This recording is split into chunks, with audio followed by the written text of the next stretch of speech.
Peoples party जी central executive committee जो इजलास थियो आहे 9 मई के वाक़ियनि ते मुज़म्मती ठहराव मंजूर किया वियो। पीपल्स पार्टी के ॾहाकनि ताईं सियासी इंतकाम जो निशानो बणायो वियो, पर पार्टी तशद्दुद वारो रस्तो इख्तियार न कयो। पधराई में इहो चयो वियो आहे। नाज़रीन, अहम ख़बर आहे हिकु ॿियो रवां सां शेयर कंदा हलूं त शहीद भुट्टो, शाहनवाज़, मुर्तज़ा ऐं शहीद राणी के शहीद कयो वियो, पर उन बावजूद पाकिस्तान खपे जो नारो हयो। पाकिस्तान खपे जो नारो सभिनी जमायतनि जे कारकुननि लाइ हिकु रोशन मिसाल आहे। पीपल्स पार्टी जी पधराई में इहो चयो वियो आहे। नाज़रीन, 9 मई ते थियल वाक़ियनि जे ज़िम्मेवारनि खे कानूनी कटहरे में आणे सज़ा ॾिनी वञे। एक बार ॿीहर ख़बर के हवाले से नाज़रीन अवां खे आगाह कंदा हलूं। पीपल्स पार्टी के सेंट्रल एग्जीक्यूटिव कमेटी जो इजलास थियो आहे। 9 मई वारनि वाक़ियनि ते मुज़म्मती ठहराव मंजूर किया वियो। पीपल्स पार्टी के ॾहाकनि ताईं सियासी इंतकाम जो निशानो बणायो वियो, पर पार्टी तशद्दुद वारो रस्तो इख्तियार न कयो। पधराई में इहो ॼाणायो वियो आहे। जॾहिं पधराई में वधीक चयो वियो आहे त शहीद भुट्टो, शाहनवाज़, मुर्तज़ा ऐं शहीद राणी के शहीद कयो वियो, पर उन बावजूद पाकिस्तान खपे जो नारो हंयो वियो। पधराई में वधीक चयो वियो आहे पाकिस्तान खपे जो नारो सभिनी जमायतनि जे कारकुननि लाइ हिकु रोशन मिसाल आहे। 9 मई ते थियल वाक़ियनि जे ज़िम्मेवारनि खे कानूनी कटहरे में आणे सज़ा ॾिनी वञे, इहो मुतालबो कयो वियो आहे। हिकु ॿीहर नाज़रीन या ब्रेकिंग न्यूज़ अवां सां शेयर कंदा हलूं त शहीद भुट्टो, शाहनवाज़, मुर्तज़ा ऐं शहीद राणी के शहीद कयो वियो, पर उन बावजूद पाकिस्तान खपे जो नारो हंयो वियो। इन हवाले से नाज़रीन वधिक तफ़सील मालूम कंदासीं। चीफ रिपोर्टर शब्बीर लाशारी कराची का असां सां लाइन ते मौजूद है। जी शब्बीर, आगाह कजो, पधराई में वधिक छा ॼाणायो वियो आहे?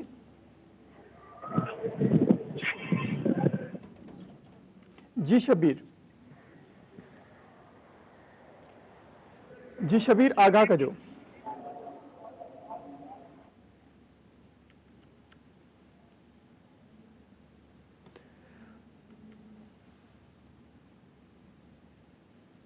आसिफ अली ज़रदारी पाकिस्तान पीपल्स पार्टी के चेयरमैन बिलावल भुट्टो ज़रदारी की सदारत हेठि पाकिस्तान पीपल्स पार्टी की सेंट्रल एग्जीक्यूटिव कमेटी जो इजलास हिन वक़्तु बिलावल हाउस कराची में जारी है। इन इजलास में पाकिस्तान पीपल्स पार्टी की सीनियर क़यादत और उनके अलावा CEC जा जेके मेंबर आहिनि सॼे मुल्क जा उन्हनि शिरकत कई है। इजलास दौरान मुल्क की जेका मजमूई सियासी सूरत हाल है उन ते गौर विचार किया पियो वञे।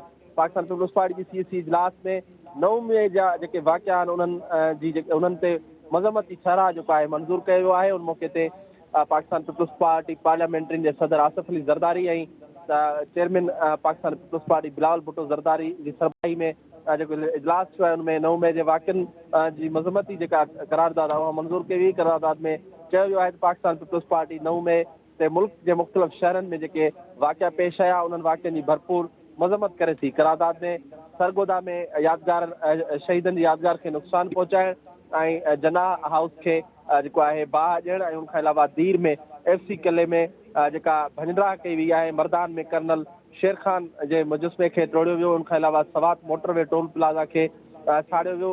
रावलपिंडी मेट्रो स्टेशन ऐं पेशावर जे रेडियो स्टेशन खे बाहि लॻाइण समेत मुख़्तलिफ़ जेके वाक़िया पेश आया उन्हनि ते ॻणती जो इज़हार कंदे सख़्त मज़म्मत जेका जी करारदाद जेका आहे उहा पेश कई वई। उन मौके ते पाकिस्तान पीपल्स पार्टी जे अॻवाननि जो चवणु पाकिस्तान पीपल्स पार्टी सालनि ताईं सियासी इंतकाम जो निशानो जेको आहे बणिजंदी रही, पर उन बावजूद पाकिस्तान पीपल्स पार्टी पंहिंजी लीडरशिप जी हिदायत जी पैरवी कंदे कंहिं बि जेको आहे पुरतशद्दुद रस्तो जेको आहे उहो अख़्तियार न कयो वियो। ऐं ज़ुल्फ़िकार अली भुट्टो जो जेको अदालती क़त्ल थियो, शहीद पंहिंजो मीर शाहनवाज़ भुट्टो ऐं मीर मुर्तज़ा भुट्टो खे शहीद कयो वियो।